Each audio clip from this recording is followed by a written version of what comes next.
And good evening, everybody. Welcome to tonight's streaming. Anna's just got back Yes. from her family. What was it? Well, we just had tea and my mama made some pullas or buns. Finnish Independence Yes, Day today. So yes. let's get back to that in a second after I've introduced today's topic. Yes.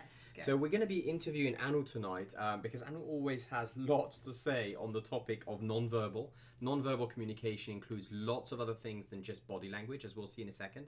Just to give you a bit more context, we are now focusing out of the 8 communication lenses. We're focusing on the influence lens right at the end, which is to do with the green, blue, red framework, the way that you influence each other through your focus of attention, okay, and how connection happens.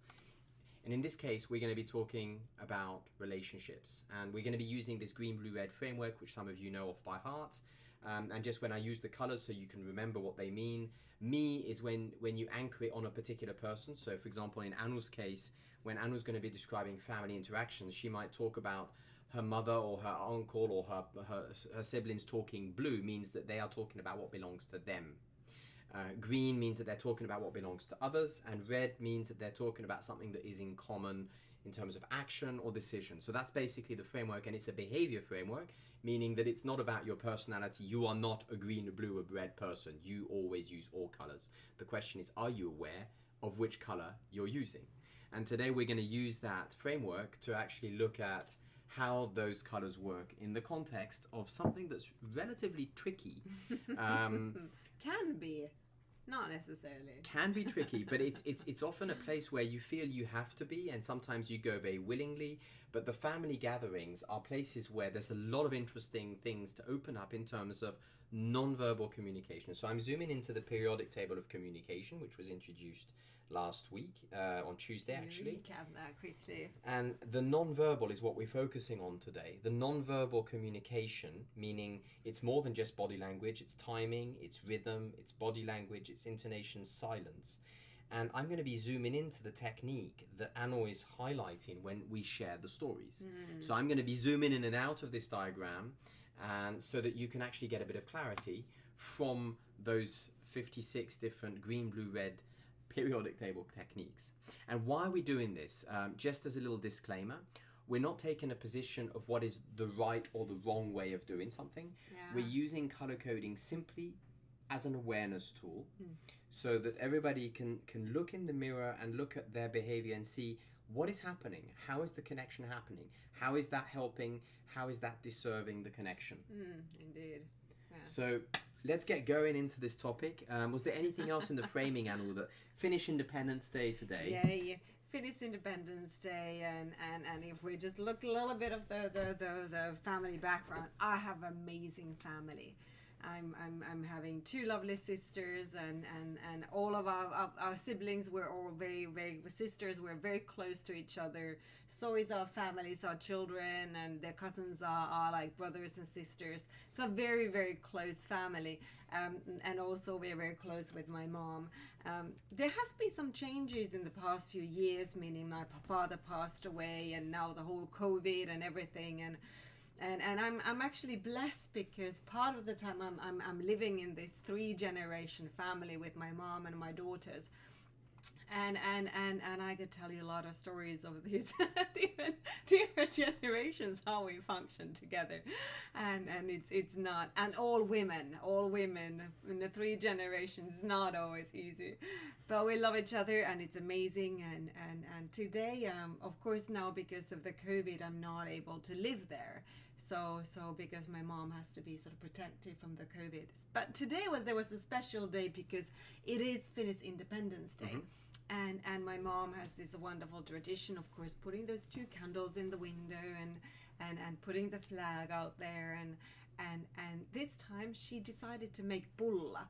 And all the Which is the Finnish buns, beautiful buns. Oh yeah, they are They're so really good. They're really good. And my mom is still that generation who knows how to do that, who take the time, because it's an art of making it. You can't rush it. You just have to take. I have that recipe.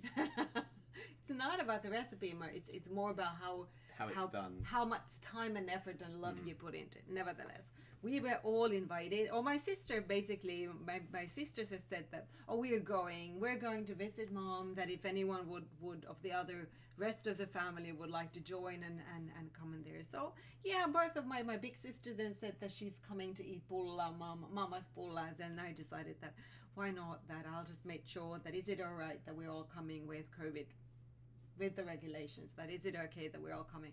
So we all went there, and it was wonderful to go back home and see my siblings.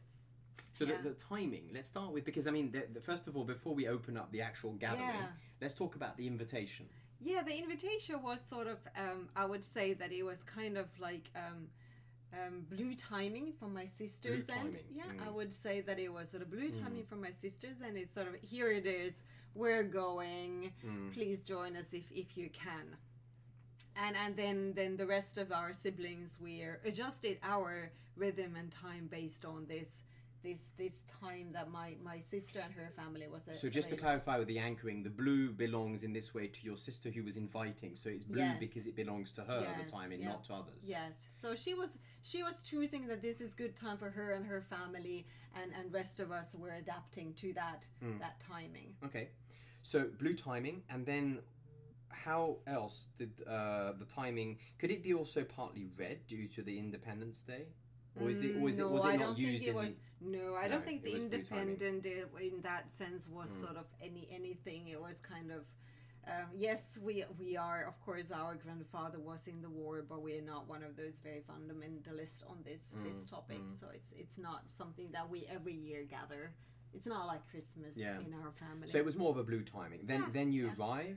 Yeah, I arrived, and while I was walking to and someone honks the horn when I'm driving down, and see my sister and her partner, they're driving off. The same as you arrive. As I arrive. They're driving off. They're driving off, and I goes, what happened? I walk in, and my mom is there, and my sister is there. The children are playing, and it's loud, and the dog is jumping. So your sister's dropped her children off. Yes, and I said, I saw my sister going back, and what was happening, and then I get this explanation that they had been out in the forest playing with the children in the park, and now they had their dog with them, and now the dog needs to go home, and they need to wash the dog, and two grown-ups are going to wash this dog, and the children are left there for all of us to take care of. And then I was like, okay, so we're babysitting. So I'm not saying... Okay, so in terms of non-verbals... That was a bit of red timing right there. So, red timing. That was red timing. Why was that red timing? Let's open that up a bit. Yeah, why was that? Because, I mean, in a way, there wasn't really much choice for the whole family. The children are there. They go off and wash the dog. They were also the ones inviting. Yes. So it's very red in that it's a shared action that's been invited more or less clearly, but implicitly or explicitly it's been invited as a red timing. No, nevertheless, we were just, seeing the children play, and as they're lovely kids, and obviously they have their toys at the grandma's, and they are being gathered and spread around the whole house, and all of that, and we're patiently waiting. The pulla is coming out of the oven, and we're patiently, the cups are set on the table, and we're sort of patiently. So you're waiting? Yeah, we're patiently waiting that they are just dropping off the dog and washing. How long did that last? It took an hour. So you sat there for an hour with the kids? Yeah. This is where it got funny, because there was a moment where I noticed that, of course, with siblings, you do say things, you don't always go sort of green, blue, red in the way you communicate with your siblings. So basically there was, after a while, and I knew I only had a little bit of time before I needed to be back here for the streaming. So I sort of sent a message that, hey, what is this that you invited us here and you're not here, and what was happening? And what kind of was that? Answer. Well, that was. Okay, what was the intention? What was the intention? Was get your ass down here. Okay, so what color intention was that? That is red. Red intention. Which one? That is sort of get here. Fixing problems? That was kind of like almost like an order. So the intention was fixing problems. Yeah, drag your buttocks down here. We're all waiting for you. With Anna being red in terms of ordering. There we go. And when I didn't get an answer to that text message or WhatsApp message, I waited another 10-15 minutes, and then I picked the phone And then you phoned. and I called. I said, "Hey, where are you?" And then exactly, perfect timing. If you think perfect timing, I was calling her, sort of a little bit sort of annoyed, and my tone was, "Where are you? I've been waiting here for an hour. I have only 1 hour left. So where are you?" And exactly when the car pulls into the in the courtyard, she's like, "Hold your horses." And it gets sort of, it could have gotten fictional, but we were just laughing about it with the humor of the timing. But it was just there was some perfect irony of us waiting for them, and exactly when I get sort of that. So I've waited too long, and deciding to call, and that's where they sort of. If I had been just patient for one more minute, I would have, but it's fine. It was just, one of these. So during that time of waiting, what happened? Well, you could see that there were a little bit of sort of my sister's body language, bit like The other sister. Yeah, and my mom and pop prancing around back and forth, sort of the lounge and the kitchen, and the lounge and the kitchen, sort of looking at the children and making sure the teas and the bullas, they're worrying if the bullas are still warm when they join. And yeah, that was hilarious. That was hilarious just to look there and see that what are we doing here. So what then happened when they arrived? Were they allowed to eat the pullas? Yes. That was immediately when the children were finally. I mean, they had been patiently waiting for and you're playing in front of the trees in the and their little drinks waiting, and that was when everybody sort of got eating to the pullas, and poor little one of my niece, she was eating the pulla. Her body language was so funny. She was eating the thingy, and for a 3-year-old, it is humongous. And as she was being hungry, we had been not giving them anything to eat for the whole hour, and they had been playing outdoors, so she was probably starving. She was almost choking into the bun when she was eating it, coughing, and trying to. It was funny. But then we sort of everybody got their teas and pullas and. So what were the interactions like during this coffee afternoon? Like, let's open them up in terms of the influence going on, and let's focus on the non-verbals, right? Timing, intonation, body language, rhythm, these kind of things. Yeah, I guess in this sort of very casual get together as this was, like we were just basically there Sunday evening, coming as we were from our own of different homes, and it's everybody were being blue. So that was kind of that. So blue, there was blue verbal. Yeah, blue expression. Yeah, we were sharing what has happened, and people were very laid back, and the children were doing their own thingy and pacing themselves and using their kiddie intonation that sometimes go relatively loud. So blue intonation. Yeah. So the melodic aspect is more. Expressive. And this is funny how what I was observing. My family is a very humanistic family, meaning that we are a people person, all of us. My mom is retired special need teacher who's been working with regular classrooms, but also with the special needs like dyslexia, autism, all the children in the spectrum, and an excellent teacher with the patience and heart is full of gold. And then my big sister she's also a kindergarten teacher, and my younger sister is a speech therapist. So there was a lot of teachers in the room. Yeah, a lot of teachers in the room. Yeah. And it was great while we were still waiting for the parents to come in with the children. It was funny that, of course, the children start bickering about something. You take my toy, I take your toy, and these sort of things. That kind of intonation, blue intonation. And it's so funny that is kind of like a signal. And actually, it's not blue intonation. Yes, I think red intonation. Yeah, it's kind of like because someone come and help me. It's I want action. I want you to stop, or I want you to start something else. Yes. So the red intonation, and that's kind of exactly that sort of.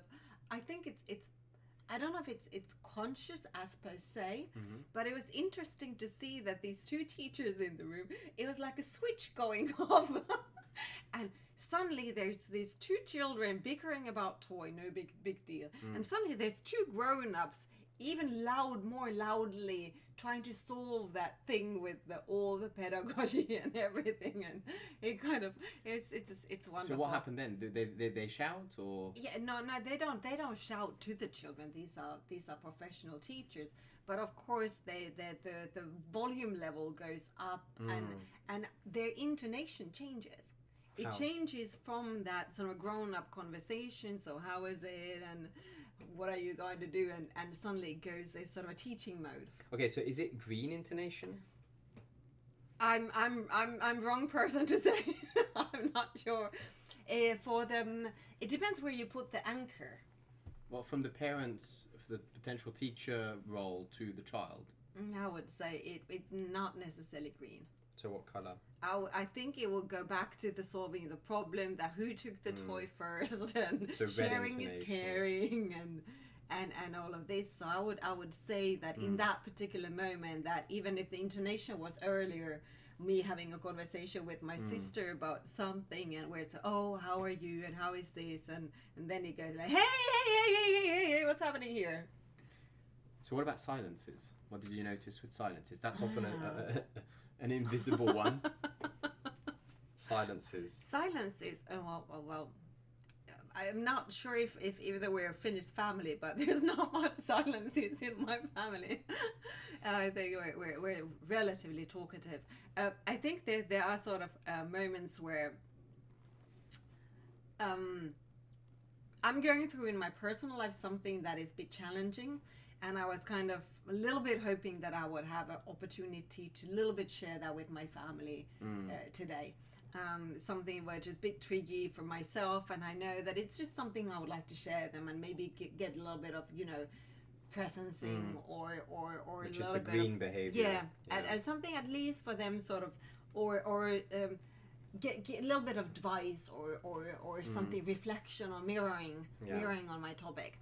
And I was sort of waiting quite a while, talked about other things before opening this up, because it's about green timing, and I was kind of not sure if that would even come up, and So you were waiting for green timing. I was waiting for a moment to talk about my own thing. Yes, so when it would be, because if it's sort of people are not there first in the first place, they're not there, you can't really open anything up, and then it's kind of the whole chaos of people. But then people were sitting, and we were kind of having the conversation, and I noticed that the topic, if you sometimes, even in the family context, if you voice kind of a thing, sometimes there can be this sort of empathic, sort of green silence, or then there can be this sort of, I would probably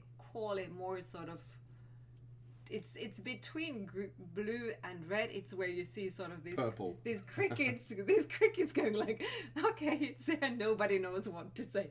It's kind of a bit like, we had a few of those moments. So red silence, which in a way, it kind of, I would describe that as an awkward silence. Yeah, a bit. And I'm not sure whether it might be sort of like blue silence, where blue everybody's silence. a kind of bit like, I don't know what I'm going to say to that. And they're bit gathering their thoughts, and of course in a sort of, so it's blue because everybody is focusing on their own. The silence is because we're going within, so it's blue. That was kind of a few times of that, but then of course it's sort of like that sort of microsecond of self-reflection before. So eventually we had a conversation, and actually I managed to sort of open up this topic, and my sister was really, they were both really, present to me and listening and asking open questions, and there was a moment where my sister's body language, we were sitting in the same couch, and of course being mindful that we're not having masks, but we are sort of socially isolating anyways. And there was just a moment where she said that, no, I said, just fuck the COVID regulations, I just want to hug you. And someone might then her body language, and of course hugging can be red because it's kind of because it's red. It's you just go for it. But it was clear because I was already then sort of holding her hand because I was sharing something that was a bit difficult for me, and then it was really green. It was beautiful moment that she just thought that it's it was really nice. I'm getting all emotional. But then what happened while that, because you were then, if we look at the influence dynamics, you were sharing a personal story at work, challenges at work, blue, from your point of view. They were being present to you, so they were in a way being presencing, which is the green technique. So they were being green. Yeah, the body language was there too, which was then funny. I was thinking, how is this gonna be? I'm there, sort of tears in my eyes, kind of like, oh my god, am I gonna open this up? And my sister hugging me is not gonna make it any easier. And then I'm thinking, how is my brother-in-law taking all of this? And then I'm sort of looking sort of on my side, and I'm noticing that he's asleep. He's half asleep next to me. And then finally my sister kind of says, hey, it's okay. I mean, it's Sunday, you can go and sleep on the couch. So what kind of body language is that? Yeah. What would you think, people in the chat? What color would that be? That's blue body language, isn't it? It's like expressing with your body what belongs to you. It feels tired and sleep. Of course, that's blue. Yeah. So then you know, the children, and it was wonderful. The children were sort of kindly sort of putting them back to the presence by doing something or farting or needing to go to use the toilet, and immediately the conversation was kind of paced. The rhythm of the conversation was read, and it was given by the children. It was given by the children of what are they, can I take the fourth full line? Am I going to choke on the fourth full line? So like we talked about on this week's sessions when we were talking about at work, in the job interview situation, interruptions is a big topic, particularly online, but also face-to-face. And red rhythm is given by those forced pause interruptions, which often come from children, but also from other people. I would say that I think it's very cultural. I think in Finland we are in a culture where the children rules, and if the child has something to say, and I'm guilty as well with my children, the same that I tend to prioritize if they had something, then especially if it goes like this, something. But, so they have a lot of red rhythm. Yes, and they've been giving the license to use the red rhythm. Yeah. In a social gatherings. So it's also red timing. Yes. In a way. The children are the kings of red timing in this context. But you had similar experience in French it's very different. But when you changed from France to Canada, the shift was very clear to you. That you were not, because you had to wait as a child. Yeah. That's true. If I remember back to when I was 11 years old, I went to Canada for about sort of 6 months in a family, in a guest family, and it was not something usual that you do in those days. I had to have special permission, fly across the world with a family friend. It was quite complicated. And when I got there, my biggest surprise, actually, as you remember correctly from that story, is that it was absolute shift. I was brought up in a family in France, middle class, teaching family. With a lot of space for the children, a lot of respect for the children, but the children are definitely not the kings.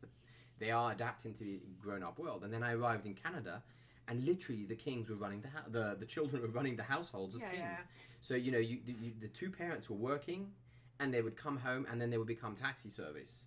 So one would go to the YMCA for doing basketball, the next one goes to the movies, then the next, and it's like a constant backwards and forwards taxi service until the children have done everything that needs to be done, and then the parents are allowed to rest. And I just remembered that, wow, that's pretty cool. I want to be part of that. I want to go to the YMCA too. And so I had a sort of taste of the other side of how children can be in a red, because if we look at it from an influence communication, basically what I had learned there is that children were allowed to be red in their timing. And I had never experienced that. It was usually I had to be green as a child. I had to adapt in my timing. I had to be green with the adult world. So it was a huge wake-up call for me that, wow, this is cool. I want this more. I think one of the funniest videos which I've seen is this sort of a child and tiny. I would say could speak, but I would say 2 to 3 year old practicing in front of a mirror expression. Like blue expressions. Yeah, that's sort of like pathetic me. Like and then victim sort of, me. Yeah, then sort of trying again, and then taking the toy, and then practicing with the toy that how do I do the sad face, the pity face. Wow. And I How think old? I would probably, I don't know, it did not say there, but tiny. I would say 2 to 3 year old. Wow. And the mom was filming it, Uh-huh. and noticing that the child and the whole authentic sort of, it was all rehearsed. Yeah, Already that children age. can be very good manipulators if they are given a chance. They are often very gifted at it. Emotional intelligence can be, yeah. Yeah. So then what happened? You then conversation. What did it go towards? The Well, conversation? then I quickly noticed that I can only in this particular moment of that sort of a chaotic conversation moment that we have, and my family can be very very sort of organized when we have sort of meetings about the family property or something. We can be really effective and chaotic. Yeah. But of course, these sort of family gatherings, they go more sort of the chaos side, where things just happen and people just talk and things. And that was the that point was of this gathering. It was absolutely. It was one of these ad hoc things that, hey, we're going, who's coming, and I clearly noticed that this is not really. We can't go any deeper on this topic. So then the conversation started to be more sort of about the Christmas that is coming, how the COVID is, who is coming, who's spending it where, what do we do if someone is gonna get flu symptoms, will we agree, and these sort of things. And it was So the rhythm, the rhythm of the conversation, or the focus of the conversation, was again given by the group. Yes, yeah, it was given by the conversation, the topics that came up. You know, we're doing the Secret Santa with a bigger family, so that not everybody needs to buy presents for everyone. So we do the Secret Santa, where you've been out of lottery, you get one person that you get. So basically, as my siblings and our partners and our children who are now, except these toddlers, we're all sort of receiving one present and giving one. And of course, you give presents to your children, but they're sort of, the grande family is being taken care of. So I think we started sort of talking about that anyone has sort of difficulties finding presents and what did you figuring notice there with the non-verbal dynamics, the influence dynamics? I think it was a bit sort of, there were clearly two schools of thinking, where there was a little bit of this sort of protective thinking and body language was a bit sort of, it did not go to debate, but it was still clearly that somewhere it's just, and the topic doesn't really matter. This is nothing important. It wasn't politics. No. It just, you know, that some people like it to be secret and nobody knows who you're giving it, and you're not allowed to ask for help directly. And then somewhere thinking that of course you can, if you don't know and you want to give a good present, of course you can ask and then reveal the secret that who is your Secret Santa that year. And that was creating, so there was like this sort of nice dynamic non-verbal debate almost. Yeah, it was sort of debate. Arms crossed. Yeah, some people had arms crossed, and and the volume was a bit sort of up there. And of course, it's my family loves, or some people in my family love this sort of banter. So they go sort of with trolling someone to make them sort of trigger them a bit to just like out of enjoyment. It's just, so just as a recap, like what we've been talking about in the levels of conversations before, there's 4 levels of conversation. Level 1 is chit chat, small talk, which is, you know, how's the weather, you basically know what's going to happen next. And then there's the level 2, which is discussion, debate, banter. And then level 3, dialogue. And then level 4, co-creative dialogue, where you're focusing a bit more on the future and creating things. Yeah, and I think we were in this particular case, we were staying on the chit chat and kind of trying that sort of debate, and there was sort of hints that there might be something if the surroundings would be peaceful enough to go into the dialogue, but no. So it was blue and blue. Yeah, it was basically blue informing, blue informing, blue informing, blue informing. Yeah, basically that. Few open questions, but then it kind of stayed still on that sort of a casual conversation level, which is nice. It's lovely, of course. How would you describe the overall color that was used non-verbally? If we looked at the three colors, green, blue, red, in a typical non-structured family gathering like today, what was the dominant color of the body language or the non-verbals wider than just the body language, because you know it covers silence, intonation, rhythm, tone of voice? It was mix. It was all mixed up. It was green sometimes when I was having conversation with my sister. Then it turned very quickly red when it had to do something with the children, and then sharing back to blue. So it was a beautiful dance of all of these colors in mix, which is kind of does make the situation, for someone it might make it a bit chaotic, but it's just very sort of vibrant, conversational, and changing from one to another. I would say it was. So there was quite a lot of the red. I'm just going to summarize what we heard. There was red timing and red rhythm given by the children coming in, interrupting. The red body language coming from the interactions, of course. There was a lot of blue timing in the invitation, for example, but also in the timing of coming back. So that was another example of timing. Expressive body language. And interestingly, it wasn't only by expression, but also by just the fact of somebody falling asleep. That's blue body language. Exactly. That has an influence on people and the level of connection, clearly, if you fall asleep. And then some great green presencing behavior with regards to listening to your story and having... being there, being present, being close, asking questions.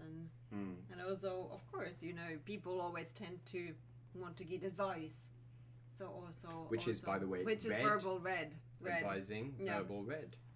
Giving advice. So that. Thank you. Yeah. So that's one example, home Christmas conversations. Most of us are going to be having some of these, whether they're online or face-to-face. We're going to be having these Christmas conversations. And we're going to be now next week focusing slightly more on the non-verbals and intentions this time, the bottom level, and at the same time opening up a little bit about what you can do, even in a family conversation, if you want to bring a little bit more structure into a conversation, perhaps even take over if something is awkward, influencing people in a sort of respectful and conscious way in a family setting. We will be talking about that next week, and we'll be opening up on the theory session in Tuesday about hosting and harvesting, particularly hosting. Because it's wonderful to have these chaotic, lovely, vibrant meetings with your family, but the truth is that maybe not this year, this Christmas, because of the COVID and people are hopefully trying to meet up in a smaller groups. But when you have group of 10 to 15 in a dinner table or Christmas, if there's no process, if there's not even particular moments of the evening, it might get sort of frantic. So I think that would be something that people would be mindful of. That not that it has to be like in the schedule in the school, but there would be a few moments that would give that sort of little bit of, okay, now we're here, we're doing this together.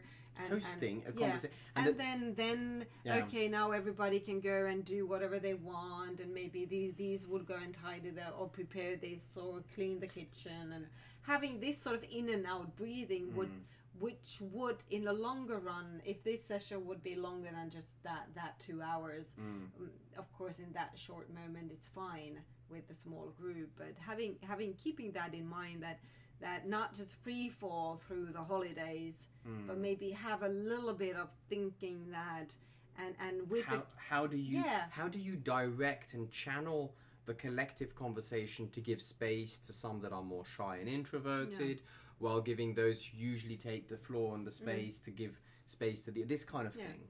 And looking at what are the people's needs. Like in the beginning, they have a need to share what has happened, and this one bought herself a new flat and moved into their own home, and that people get to share. That there would be a room for everyone to share that sort of that what has happened since we've last met, and which are the moments where you can allow this sort of deeper one-on-one conversation, even in the same space, and what are maybe a little bit of an asking before, if you're inviting people to home, what are they expecting intentions, and then you can sort of think how the process is going. So we'll talk about that in a way more next week. In the theory session on Tuesday night, we'll be talking about hosting, also at work, in the context of work. Also for today's checkout, Anil. Yes. Before we close today's session, what would you say is the biggest learning that you've brought from this periodic table? So I'm now talking widely, not just non-verbals. I'm talking about intentions, which is at the bottom. I'm talking about non-verbals in the middle, but also the verbal behaviors, what we say.